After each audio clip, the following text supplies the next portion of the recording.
when the statue of Cecil John Rhodes was removed was a comment made by Robert Mugabe, the president of Zimbabwe, who said that as Zimbabwe, they had decided that they weren't going to exhume the remains of Cecil John Rhodes and ship them off. They didn't want them out of the country because that would be whitewashing a history, but a painful history. Now, there are some viewers, readers, and concerned South Africans who say that the removal of these statues may be tantamount to trying to whitewash a painful history that we can't ignore. Brian's shaking his head. Ashraf, let's start off with you and have your thoughts on that. Brian will come to you soon. Well, the thing is this, from my perspective, I believe it's important to live in a world of contradictions and complexity. And for me, I actually would prefer to embrace a world defined by perversity. As Frederick Jameson said, history hurts. You don't therefore exonerate yourself from the pain. You've got to embrace the pain, understand it's the integuments of that history. And therefore, for me, to simply remove a statue is actually to simplify the complexity of transformation. And this raises an issue, Jill, which I've been writing and thinking about for some time. South African artists and the whole resistance culture in this country has been defined by the figurative. We are obsessively, compulsively sort of returned to the idea of the figure as the emblematic means through which to transform a society. The classic one, for example, was this. Now, the point of the matter is, what I'm concerned about is not the fact that it's a very useful way to transform a society, but there are other ways. And I think it totally simplifies the idea of Black consciousness, of a resistance culture.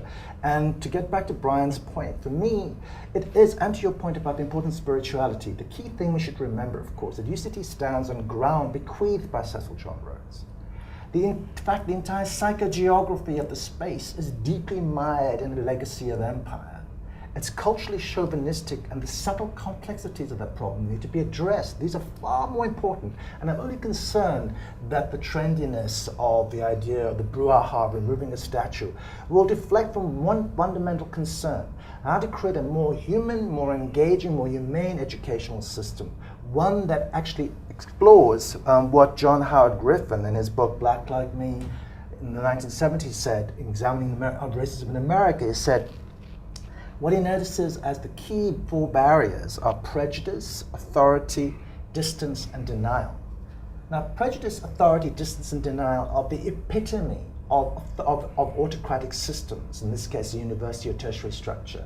How then do we break down, not simply react against the prejudices, unmask those prejudices? How do we reconfigure and rethink the role of authority? How do we bring people together rather than distance them? And how do we get over our repressive denials? If we can arrive at that psychogeographic, spiritual, mental, ethical zone, then we will truly find a history that is healthy and embraces everybody.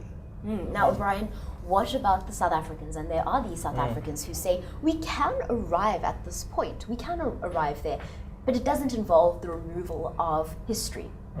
So I think that the first point really is that we must also resist from saying what one can and can't do. So people are free to be as subtle about transformation or decolonization as much as they'd like. But that doesn't necessarily bind other people to the same social contract. In fact, people may be from very different political projects. So people who prefer to be more subtle, I think, should also just continue and see where that project leads. I think also that movements out of this arise from a context of a perceived failure, I guess one would say, of the method of subtlety and how it has failed to bring certain kinds of, or fulfill certain kinds of societal expectations. So on the issue of removal of history, I think that really depends on, it's a very confusing question to be faced with. What does that even mean? Is it even possible? I definitely don't think so. I think that it's important to know that when people are saying that, you must address your heritage, you must engage with these issues, there's an implicit understanding of they have a way of how you should interpret that history and how you should deal with it. This interaction is also dealing with the history. We are also forming it. History is malleable, history is alive. It is happening now. And I think that by peeling away through some of the things that we're doing, it's important to also note that we're trying to create space where lecturers at the university who are knowledgeable about the university's history can take students and society at large through the campus and see where the slave graves are so that they understand the space. People say we're erasing the history. People don't even know the history of the space. You think that simply by having the statue of Cecil John Rhodes that all students know? I was the first, from the first batch of OBE students, by the time I left my high school, history was no longer being offered as a subject.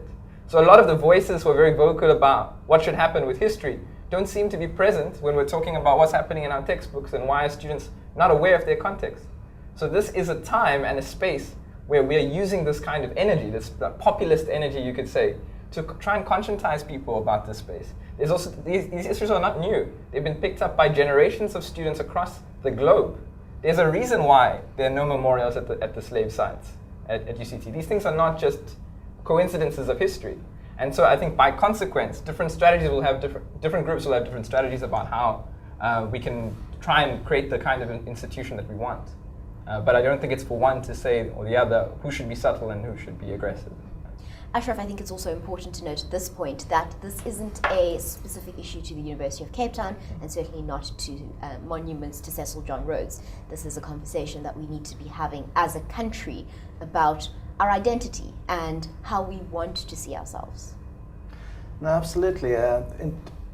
In this context, the thing I teach, where I actually teach now, I teach at CPUT, the University of Technology.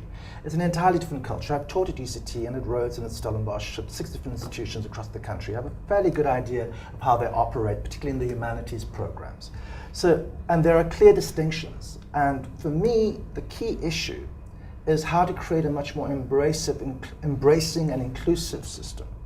Because I know for a fact, because of the history of this country, the blighted educational system from primary school all the way through, the lack of self-confidence my students have, the need to create belief and self-determination and will are so central. And you cannot do that in a system that's inherently punitive, inherently divisive. I mean, there's one thing that, if I can remember, that Raymond Williams said about Oxford.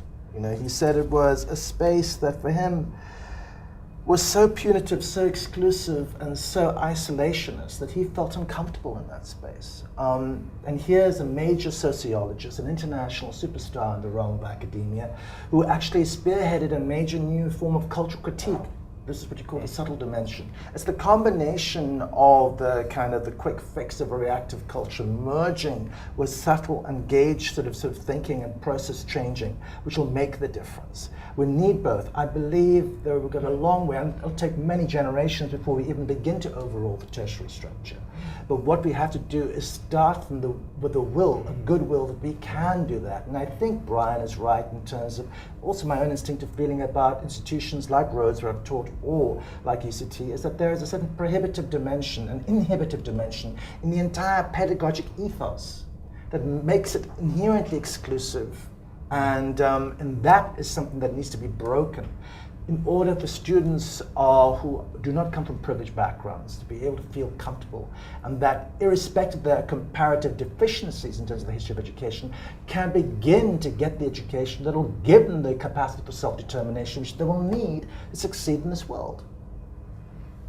Brian, I want to ask you one last question, because I'm afraid if we keep going, we're just going to have the debate that we actually want to have on Monday too. Cool. But in terms of the Rhodes Must Fall movement, South Africans of all types of walks of life have all types of opinion on this, and I'm sure that your organization's been hearing all of them. Are you glad that we're having this conversation? Is that what you set out to accomplish, for South Africans to almost in a way sit up and start talking about it instead of perhaps sweeping it under the rug like we've been doing for a very long time? So I think there's many members of the movement at various levels of engagement, and everyone will have their own answer for you for that question. I think that there is maybe a bit of anxiety with the group that the message has now kind of been lost in a lot of rhetoric. And I think that a lot of our work going forward is not necessarily going to be in the public eye. It's going to be a lot in our institution and the communities that we've committed ourselves to do the kind of real hard work that needs to be done. And not all of that will be removing statues. We fully agree with that, and we're committed to that. But we are excited that this conversation is happening. We just hope that the institutions don't use these things as a smokescreen for the responsibility that they already should have. So we also don't want the likes of Max Price to be changing the names of buildings to cover the fact that he has been unable to transform the university in 25 years, or that he's unable to have valid answers about why workers are still outsourced at the university. So the thing is, while we're excited, we're just wary about appropriation, and we hope that South Africans will remember who's on whose side in this conversation, and that we can try and forge a way together against those who are prohibiting us from moving forward.